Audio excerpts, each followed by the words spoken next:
A noite em Erevan era carregada de uma tensão que cortava o ar como lâminas. A cidade, insone, pulsava com uma energia que não deixava ninguém indiferente. Desde o anoitecer, as ruas centrais começaram a se encher de gente, e à medida que a meia-noite se aproximava, o burburinho das vozes se transformava em um rugido ensurdecedor, como se milhares de gargantas se unissem em um só clamor. Todos sabiam, o dia seguinte seria decisivo. Não havia espaço para passividade. O ar pesava, saturado pelo cheiro acre de fumaça, gasolina e tinta fresca, esta última usada para pintar frases de revolta em cartazes improvisados. As paredes de pedra dos prédios ecoavam os gritos e os cânticos, fazendo tremer os alicerces da capital. Nos cruzamentos, grupos de jovens se aglomeravam, empunhando bandeiras, tambores e celulares transmitindo tudo ao vivo. Alguns estendiam faixas com mensagens que brilhavam à luz das fogueiras improvisadas no meio das ruas. Fora, traidores, e um futuro é nosso, o poder pertence ao povo. A multidão se deslocava como um rio em cheia em direção à Praça da República, onde uma barreira humana de policiais, vestidos de preto, com capacetes e escudos transparentes, bloqueava o acesso aos prédios do governo. Nos rostos cansados e tensos daqueles homens, escondidos atrás das viseiras, lia-se o receio do inevitável. Eles sabiam que nenhuma formação militar seria suficiente para conter aquela maré humana. Trocaram olhares, ajustaram as tonfas nas cinturas, mas permaneciam imóveis, à espera de um comando que poderia vir a qualquer instante. No meio daqueles que protestavam, destacava-se Armand, um jovem ativista conhecido entre os estudantes. Ele já havia organizado manifestos antes, mas nunca havia visto uma multidão tão imensa diante de si. Agora, em pé sobre o capô de um carro virado, sua tribuna improvisada, segurava um microfone ligado a um gerador, com a voz rouca de tanto gritar, mas os olhos ardendo com uma chama que contagiava milhares. Companheiros, berrava ele, sobrepujando o alarido da massa. Até quando vamos suportar essa farsa? Prometeram mudanças, mas nos roubaram o amanhã. Hoje, Erevan não pertence aos que se escondem em gabinetes climatizados, ela é nossa, do povo. A resposta foi imediata, um rugido de aprovação, bandeiras erguidas ao céu, punhos cerrados batendo no ar. A palavra de ordem começou tímida, mas logo se transformou em um coro ensurdecedor: liberdade. Liberdade. O grito reverberava pelas ruas, ricocheteava nas fachadas dos prédios, como marteladas em uma bigorna. Alguém começou a bater um ritmo no tambor, e o coro ficou ainda mais frenético. A linha policial vacilou. O comandante tentava dar ordens, mas suas palavras se perdiam no tumulto. Alguns escudos se ergueram, e atrás deles avançaram agentes com coletes à prova de balas, mas a multidão não recuou. Estavam ombro a ombro, conscientes de que não havia mais volta, só o caminho à frente. Às margens do protesto, mulheres distribuíam garrafas de água e pão. Idosos, sentados nas calçadas, seguravam bandeiras nacionais como se fossem relíquias sagradas. Jovens arrastavam pneus velhos, empilhando-os e ateando fogo, até que uma cortina de fumaça negra encobriu os postes de luz e subiu acima dos telhados. À luz das chamas, os rostos dos manifestantes pareciam esculpidos em granito, determinados, inquebrantáveis. Músicas, hinos nacionais, discursos inflamados e o murmúrio da multidão se fundiam em um só som, como o respiro ofegante de um gigante acordando. Erevan respirava a revolta, e cada inspiração era mais profunda, mais irreversível. As pessoas sentiam que faziam parte de algo maior do que uma simples manifestação. Em seus peitos, nascia a certeza de que estavam escrevendo a história com as próprias mãos. Quando outra onda de gritos varreu a praça, a polícia avançou. Os escudos bateram uns nos outros com um som surdo, formando uma barreira. A multidão respondeu com apupos e assobios ensurdecedores. Foi então que a voz de Armand ecoou novamente sobre as cabeças: hoje, temos que mostrar a eles a força do povo. Amanhã será tarde demais. Suas palavras se espalharam instantaneamente pelas redes sociais, transmitidas por dezenas de lives. Cada celular, cada câmera era uma arma, registrando tudo e jogando para o mundo.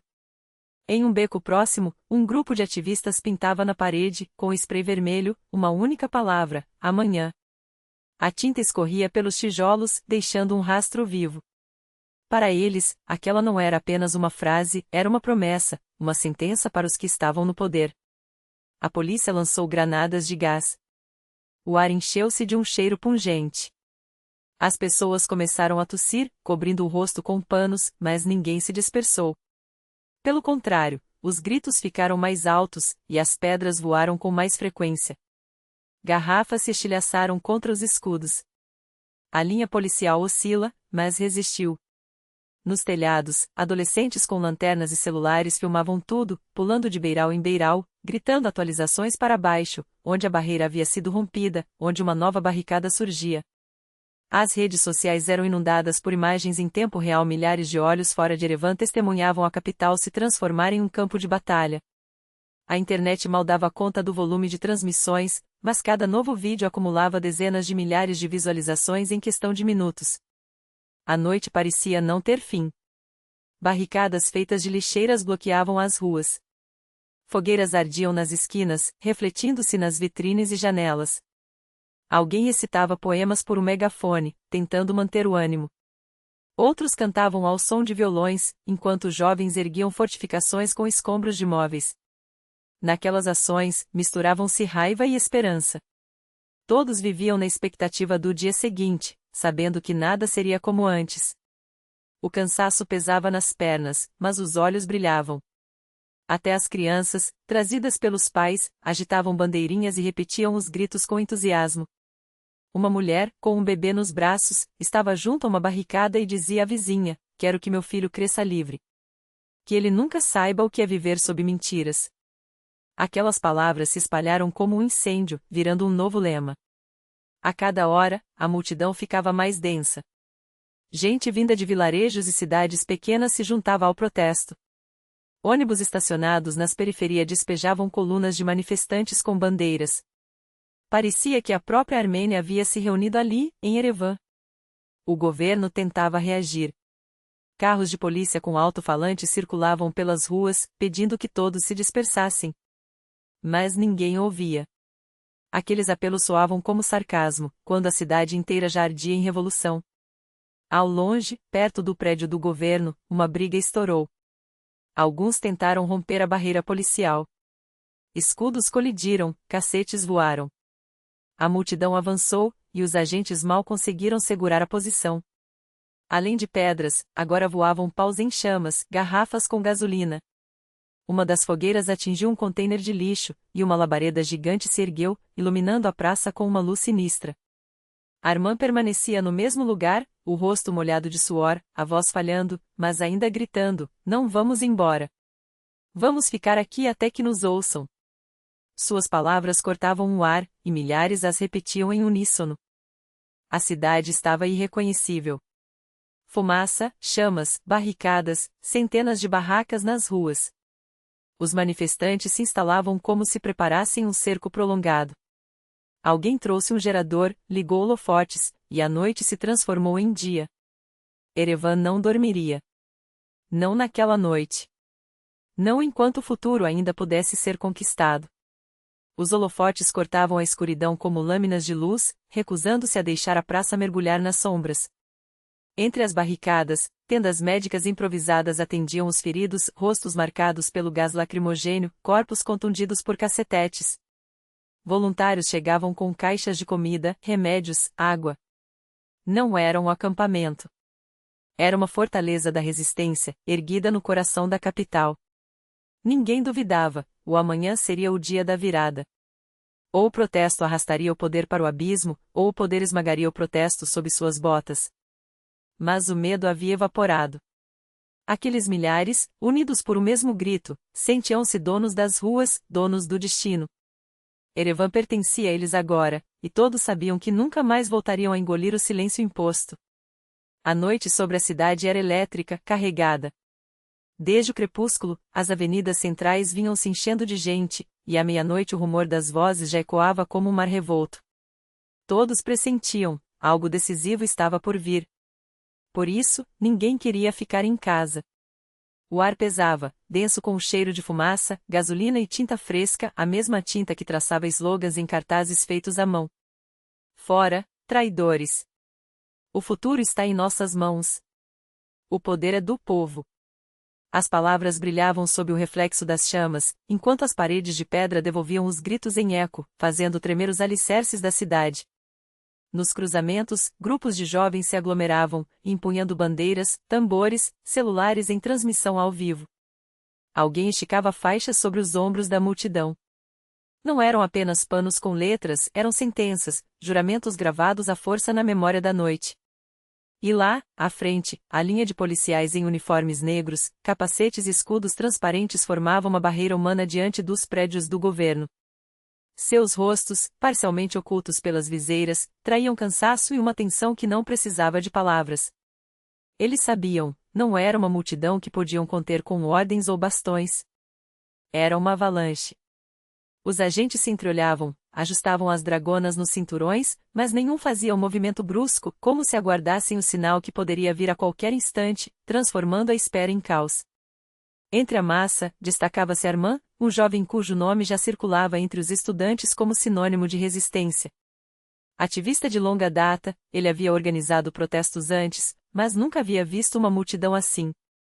Agora, de pé sobre o capô de um carro virado, sua tribuna improvisada, segurava um microfone ligado a um gerador que chiava entre soluços. Sua voz falhava, rouca de tanto gritar, mas os olhos ardiam com uma chama que contagiava milhares. Irmãos e irmãs, berrava ele, sobrepujando o rugido da multidão. Até quando vamos engolir suas mentiras? Prometeram mudança e nos roubaram o futuro. Hoje, Erevan não pertence aos que se escondem atrás de mesas de mogno. Pertence a nós. Pertence ao povo. Um uivo de aprovação explodiu da garganta de milhares. Bandeiras foram arremessadas ao alto, punhos cerrados se ergueram como uma floresta de juramentos. A palavra liberdade começou tímida, quase um sussurro, até se transformar em um coro ensurdecedor, uma onda que varria a praça, ricocheteando nas fachadas dos prédios como marteladas em bigorna. Alguém começou a bater um ritmo em um tambor, e o canto se tornou ainda mais feroz. A linha policial vacilou. Um comandante tentou gritar ordens, mas suas palavras se perderam no turbilhão de vozes. Alguns escudos se ergueram, e atrás deles avançaram homens em coletes à prova de balas, mas a multidão não recuou. Estavam ombro a ombro, e cada um sabia, não havia volta. Só o caminho à frente. À beira da calçada, mulheres distribuíam garrafas de água e pão. Velhos sentados nos meio-fios apertavam bandeiras nacionais como se fossem relíquias sagradas. Rapazes arrastavam pneus velhos, empilhando-os em montes que logo se transformariam em fogueiras. A fumaça negra subia em espirais, engolindo a luz dos postes, pintando o céu de cinzas. À luz das chamas, os rostos dos manifestantes pareciam esculpidos em granitos sombrios, inquebrantáveis. Músicas, hinos nacionais, discursos inflamados e o murmúrio incessante da multidão se fundiam em um único som, como o respiro ofegante de um gigante acordado. Erevan respirava a revolta, e cada inspiração era mais profunda, mais implacável. As pessoas não se sentiam parte de um simples protesto. Sentiam-se parte da história. E essa certeza as tornava invencíveis. Quando uma nova onda de gritos varreu a praça, a polícia deu um passo à frente. Os escudos colidiram com um estalo surdo, formando uma muralha. A multidão respondeu com assobios cortantes e urros de desafio. Foi então que a voz de Armand ressoou novamente, amplificada por centenas de celulares. Hoje temos que mostrar a força do povo. Amanhã será tarde. Suas palavras se espalharam como fogo em palha seca, transmitidas ao vivo por dezenas de câmeras. Cada telefone era uma arma. Cada imagem, um projetil lançado contra a indiferença do mundo. Em um beco próximo, um grupo de ativistas pulverizava a tinta vermelha em uma parede, escrevendo uma única palavra em letras garrafais: amanhã. A tinta escorria pelos tijolos como sangue. Para eles, não era apenas um slogan. Era uma promessa. Um veredicto. Os policiais lançaram granadas de gás. O ar se encheu de um cheiro ácido, queimando gargantas e olhos. A multidão tossiu, cobriu os rostos com panos, mas não recuou. Pelo contrário, os gritos ficaram mais altos, e as pedras começaram a voar com mais frequência. Garrafas se estilhaçaram contra os escudos. A linha policial oscilou, mas se manteve. Nos telhados, adolescentes com lanternas e celulares filmavam tudo, saltando de beiral em beiral, gritando atualizações para a praça, abriram brecha na rua tal, nova barricada na esquina. As redes sociais eram inundadas por imagens em tempo real, e milhares além das fronteiras de Erevan assistiam, em choque, a capital se transformar em um ringue de batalha. A internet gemia sob o peso das transmissões, mas cada novo vídeo acumulava dezenas de milhares de visualizações em minutos. A noite se esticava, interminável. Barricadas de lixeiras bloqueavam as ruas. Fogueiras crepitavam nas esquinas, refletindo-se nas vitrines e janelas. Alguém recitava poemas por um megafone, tentando manter viva a chama da esperança. Outros cantavam ao som de uma guitarra, enquanto jovens erguiam fortificações com escombros de móveis quebrados. Não havia apenas raiva naquele movimento. Havia uma fé teimosa, a convicção de que o amanhecer traria algo novo. Os pés doíam, as costas ardiam, mas os olhos brilhavam.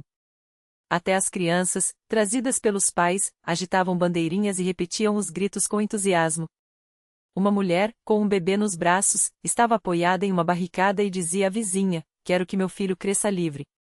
Que ele nunca saiba o que é viver de joelhos." As palavras se espalharam como um vento, virando outro grito de guerra. A cada hora, a multidão ficava mais densa. Gente vinda de vilarejos e cidades pequenas juntava-se à luta.